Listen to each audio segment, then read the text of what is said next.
Hello students, welcome to maths spark classes.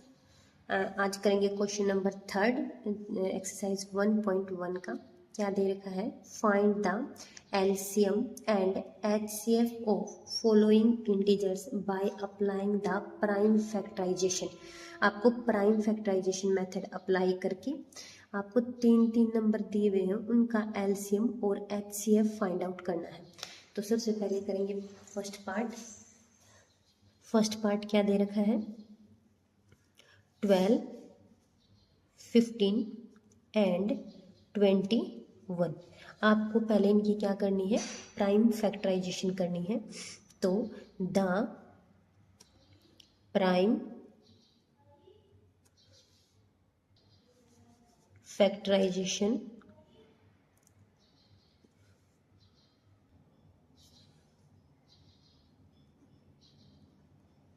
Of, सबसे पहले करेंगे 12 की हो जाएगी 2 6 जा 12, 2 3 जा 6 एंड 3 1 जा 3। तो 12 की हो जाएगी 2 मल्टीप्लाई 3, यानी 2 रेज टू पावर 2 मल्टीप्लाई 3। 15 की क्या होगी? 3 5 जा 15 एंड 5 1 जा 5।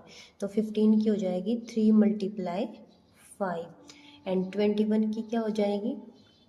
3 7 जा 21 एंड 7 1 जा 7। तो यहाँ से 21 की हो जाएगी 3 मल्टीप्लाई 7। तो आपको क्या निकालना है? सबसे पहले हम निकालेंगे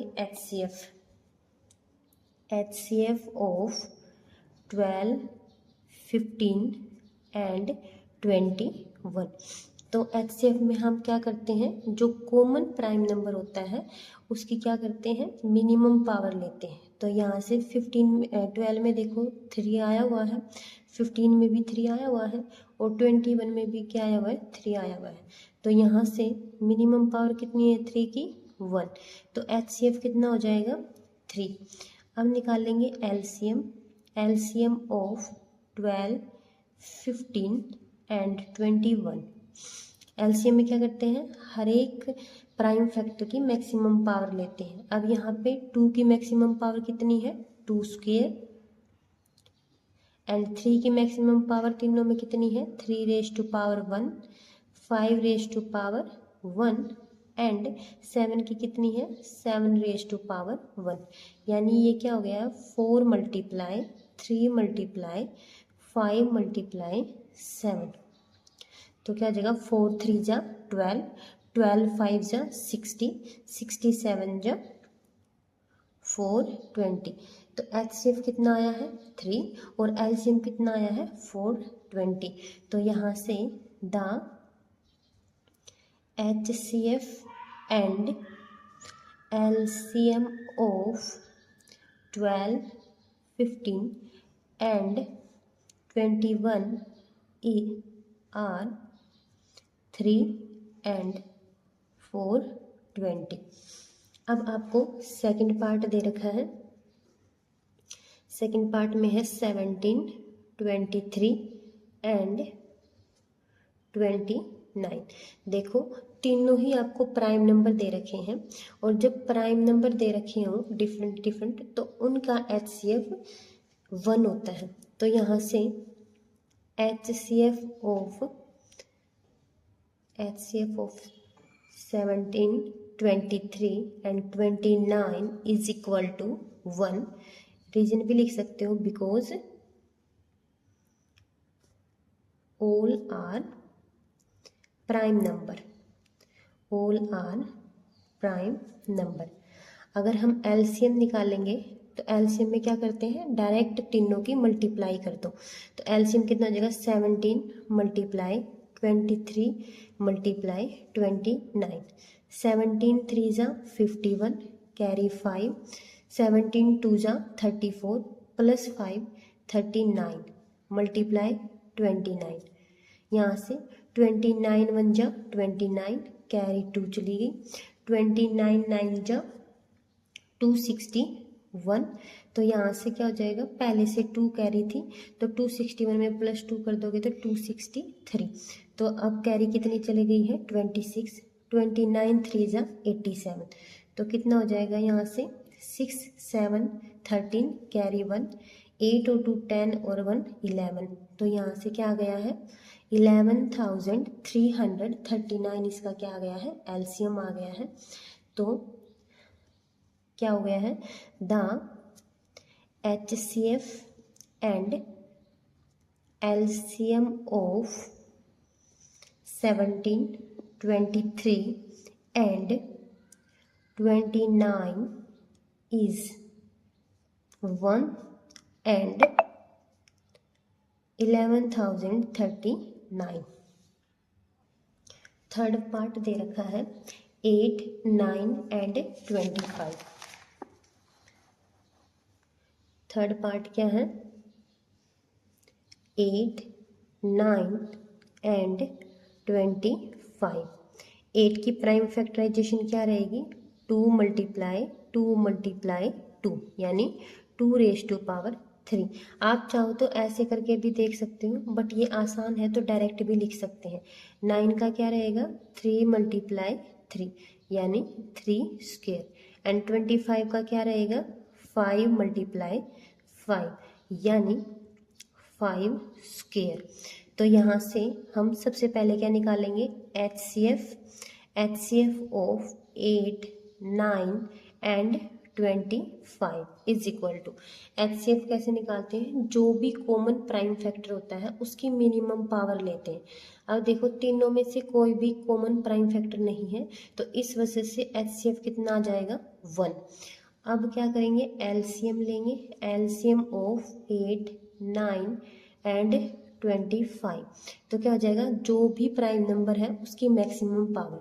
यहाँ तीनों में 2 की मैक्सिमम पावर कितनी है 3, तो 2⁻³ मल्टीप्लाई 3⁻² एंड 5⁻²। 2⁻³ कितना हो जाएगा 8 मल्टीप्लाई 3⁻² 9 मल्टीप्लाई 5⁻25। या फिर आप ऐसा भी कर सकते हैं अगर HCF आपका 1 आया है तो जो भी नंबर दे रखा है उनकी आपस में मल्टीप्लाई कर दो वही LCM होगा। तो यहाँ से क्या हो जाएगा 8 9 जा 72 मल्टीप्लाई 25, 25 2 जा 50 कैरी 5, 25 7 जा 175 प्लस 5 180। तो यहाँ से LCM कितना हो गया है 1800 हो गया है। तो यहाँ से HCF and LCM the HCF and LCM of 8, 9 and 25 are क्या हो जाएगा 1 and 1800। नेक्स्ट क्वेश्चन दे रखा है given that HCF of 306 and 657 is equal to 9। Find LCM 306 and 657 का। यहाँ पे आपको दो नंबर दिए हुए हैं एक ये और एक ये। इनका HCF आपको 9 दे रखा है और आपको इसका LCM निकालना है। तो आपको यहाँ पे एक फॉर्मूला बताया था वो वाला फॉर्मूला यूज करना है। कौन सा कि द प्रोडक्ट ऑफ टू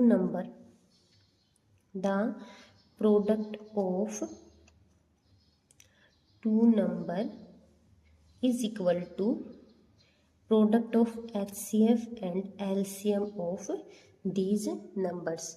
तो यहाँ पे दोनों नंबर क्या दिए हुए हैं 306 मल्टीप्लाई 657 और इनका HCF कितना दिया हुआ है 9 और हमें क्या निकालना है LCM निकालना है। तो यहाँ पे ये 9 मल्टीप्लाई में है इस साइड आके डिवाइड में हो जाएगा। तो 306 multiply 657 divided by 9 is equal to LCM।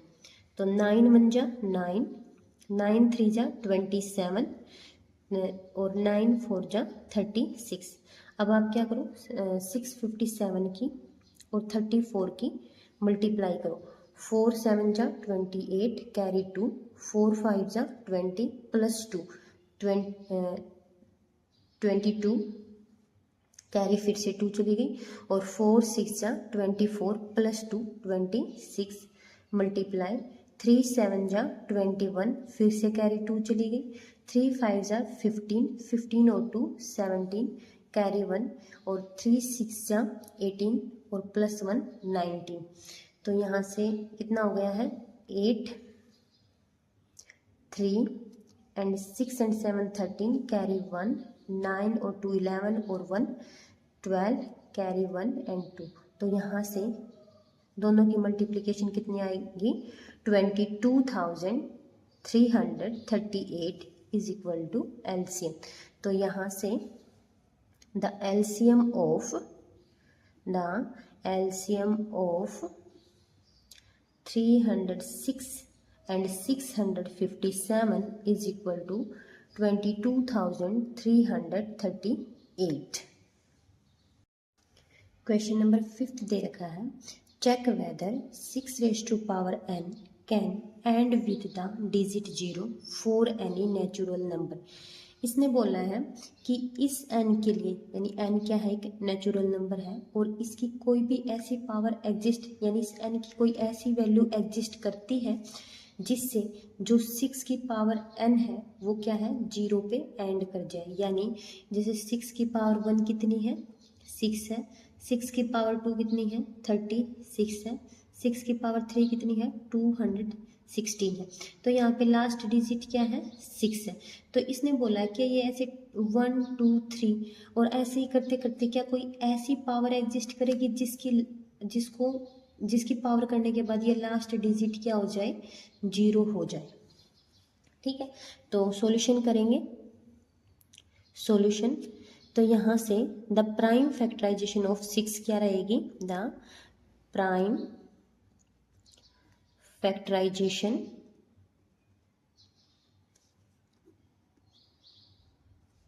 Six की प्राइम फैक्टराइजेशन क्या रहेगी 2 × 3।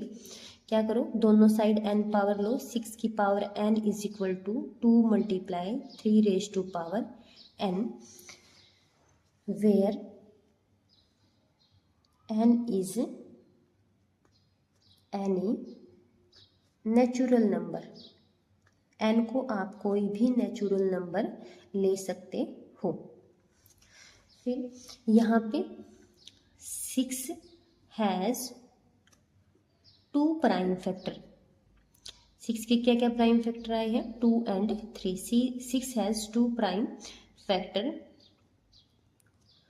2 and 3। अब इस आपको पता ही है, एक एग्जाम्पल भी हमने ऐसा ही किया था कि अगर किसी भी नंबर की पावर n है और अगर उसकी लास्ट डिजिट 0 है तो इसका मतलब क्या है, वो 0 तभी आ सकती है जब उसकी प्राइम फैक्टर में 2 और 5 दोनों आते हो, तब जाके उसकी लास्ट डिजिट 0 हो सकती है।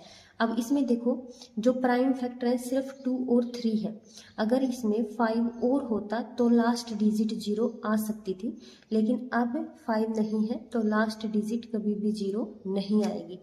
तो यहाँ पे 6 has not consist 5 prime factor, so 6 raised to power n can't end with digit 0। तो यहाँ पे जो 6 है उसके प्राइम फैक्टर 2 और 3 तो हो गए हैं, लेकिन वह 5 प्राइम फैक्टर को कंसिस्ट नहीं करता है। तो इस वजह से जो 6 raised to power n है वो कभी भी 0 डिजिट पे एंड नहीं करेगा। तो 6 raised to power n cannot end with digit 0 for any natural number. किसी भी नेचुरल नंबर के लिए 6 raised to power n कभी भी 0 पे एंड नहीं करेगा।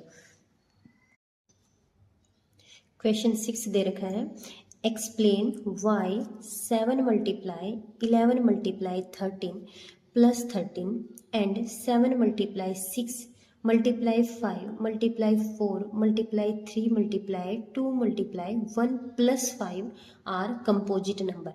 आपको दो नंबर दिए हुए हैं और आपको ये एक्सप्लेन करना है कि ये दोनों नंबर कंपोजिट नंबर क्यों है। तो देखो सॉल्यूशन, गिवन नंबर्स क्या हैं, given numbers are 7 multiply 11 multiply 13 plus 13, और यहाँ से ये क्या दे रखा है, ये फर्स्ट नंबर दिया हुआ है एंड सेकंड नंबर क्या दिया हुआ है, 7 multiply 6 multiply 5 multiply 4 multiply 3 multiply 2 multiply 1 plus 5। बस आप को दोनों नंबर को क्या प्रूव करना है कि ये दोनों नंबर किसी और नंबर के मल्टीपल है। ठीक है, उससे क्या होगा, अगर आप इस दोनों नंबर को किसी और नंबर का मल्टीपल प्रूव कर देते हो तो इसके जो इसके फैक्टर होंगे वो 2 से ज़्यादा हो जाएंगे, एक 1, एक जिसका मल्टीपल होगा वो, और एक ये कंप्लीट नंबर। तो इस वजह से आपको इन सभी की मल्टीप्लाई करके दिखाने की ज़रूरत नहीं है।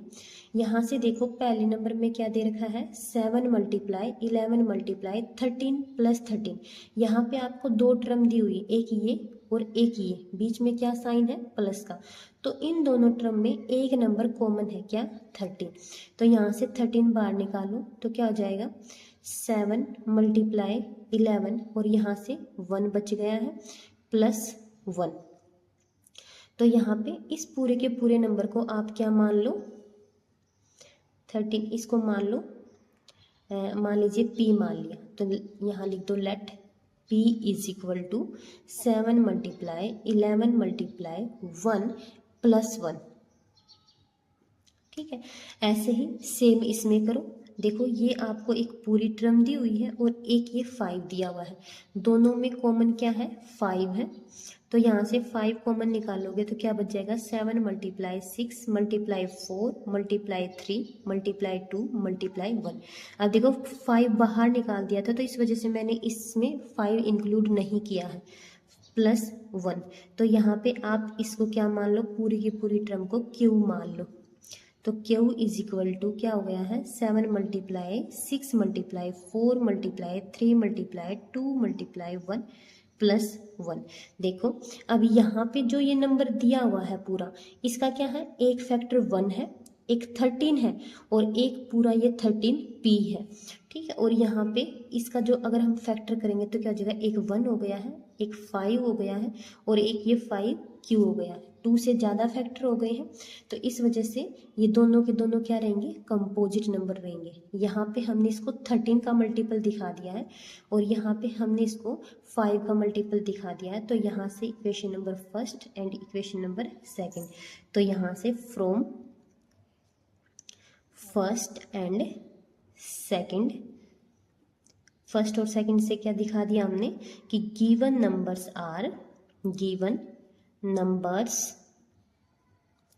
Are composite number. अगर आपको कोई भी नंबर कंपोजिट नंबर दिखाना है तो आप उस नंबर को किसी दूसरे नंबर का मल्टीपल दिखा दोगे तो वो नंबर आपका क्या हो जाएगा, कंपोजिट नंबर हो जाएगा। ओके, नेक्स्ट क्वेश्चन क्या दे रखा है, 7th क्वेश्चन में क्या दे रखा है, there is a circular path around a sports field. एक स्पोर्ट्स फील्ड दे रखा है और उसमें क्या है, एक सर्कुलर पाथ है। Sonia take 18 minutes to drive 1 round of the field. उस फील्ड का एक राउंड कंप्लीट करने में कितना टाइम लगा देती है, 18। ये क्या है, एक सर्कुलर पाथ है और इसका पूरा एक राउंड कंप्लीट करने में सोनिया कितना टाइम लगा देती है, 18 मिनट लगा देती है। सेकंड क्या दे रखा है, while Ravi takes 12 minutes for the same. और इसी पूरे के पूरे सर्कुलर पाथ को 12 मिनट में यानी 12 मिनट में कौन कर लेता है, रवि कवर कर लेता है। Suppose they start at the same point. मान लीजिए उन्होंने यहाँ एक सेम पॉइंट से स्टार्ट किया है, एट द सेम टाइम पर and go in same direction, और दोनों ने सेम डायरेक्शन में चलना शुरू किया है। After how many minutes will they meet again starting point. इसने बोला है कि अगर दोनों ने सेम टाइम पे और सेम जगह से और सेम डायरेक्शन में भागना ड्राइव करना शुरू किया है तो दोनों कितने टाइम के बाद फिर से मिलेंगे। ठीक है, तो यहाँ से सॉल्यूशन करेंगे। Time taken by Sonia to complete 1 round. एक राउंड कंप्लीट करने में सोनिया द्वारा कितना टाइम लिया गया है? 18 मिनट्स। वही time taken by Ravi to complete 1 round. एक राउंड को कंप्लीट करने में रवि कितना टाइम लेता है? 12 मिनट्स। ठीक है, तो इसने बोला है how many minutes will they meet again starting point. Same point पे मिलने के लिए उन्हें कितना टाइम लगेगा। अब देखो इन दोनों की प्राइम फैक्टराइजेशन क्या रहेगी? 18 की करके देखो। 18 की प्राइम फैक्टराइजेशन रहेगी 2 × 3 × 3, और यहाँ से 12 की प्राइम फैक्टराइजेशन क्या रहेगी? 2 × 3, 2 3 जा 6, 6 3 जा 18, 2 2 जा 4, 4 3 जा 18। ये क्या है? प्राइम फैक्टराइजेशन है 18 की और 12 की। तो यहाँ से 1 मिनट के लिए मैं मान लूँ कि हमें इन दोनों का HCF निकालना है। अगर आप इन दोनों का HCF निकालोगे तो यहाँ पे मिनिमम पावर कितनी रहेगी? 2 की मिनिमम पावर कितनी है? 2 की power 1 and 3 raise to power 2, और यहाँ पे 2 raise to power 2 and 3 raise to power 1, यानी 2 दोनों में कॉमन क्या है? 2 है, तो इसकी मिनिमम पावर 1 है, और दोनों में 3 भी है तो दोनों की मिनिमम पावर ले लेंगे तो 6 मिनट आ जाएगा। अब आप बताओ, एक आदमी 18 मिनट में एक राउंड कंप्लीट करता है और एक 12 मिनट में, यानी एक की स्पीड ज़्यादा है और एक की कम है। क्या वो 6 मिनट के बाद दोबारा मिल सकते हैं? अगर एक ने भागना शुरू किया और एक आगे निकल गया है और दूसरा उससे कम स्पीड से भाग रहा है, तो क्या ये 6 मिनट के बाद मिलेंगे? नहीं, ये कम से कम एक राउंड कंप्लीट करके वापस आएगा, तब जाके ये इस दूसरे के साथ में आ सकता है। यानी हम HCF तो नहीं लेंगे, तो हमें क्या लेना होगा? LCM, यानी हम वो कम से कम टाइम लेंगे जिसपे ये दोनों आके मिलेंगे। तो यहाँ से LCM लेंगे हम 18 का और 12 का। तो यहाँ पे LCM लेंगे तो दोनों जो कॉमन फैक्टर है, यानी जो भी प्राइम फैक्टर दे रखे हैं उनकी मैक्सिमम पावर। तो यहाँ पर 2 की मैक्सिमम पावर कितनी है? 2, एंड 3 की मैक्सिमम पावर कितनी है? 2। तो यहाँ से क्या हो जाएगा? 2 2 जा 4 एंड 3 3 जा 9। तो क्या आ जाएगा? 36 मिनट। 36 मिनट के बाद ये दोनों फिर से मिलेंगे। तो यहाँ पे